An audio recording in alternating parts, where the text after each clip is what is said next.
سلام. الشخير يسبب ازعاج وتوتر بين الزوجين. اللي شاخر يختنق في الليل أكيد عنده مشكلة لازم يحلها، لكنه في نفس الوقت يسبب مشاكل حق الشريك اللي وياه، يخليه ما يرقد لأنه متسندر من الشخير.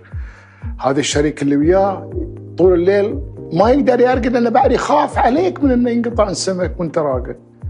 هذا لين ينتهون غالبا كل واحد في غرفة بروحه. أيضا اللي يعاني من الاختناق الليلي تقل عنده الرغبة الجنسية بصورة كبيرة بسبب خلل الهرمونات المسؤولة عن الرغبة الجنسية وأشياء أخرى. يعني باختصار حياة زوجية ما لها معنى. إن شاء الله الرسالة وصلت. شاور الطبيب المختص. سلامات.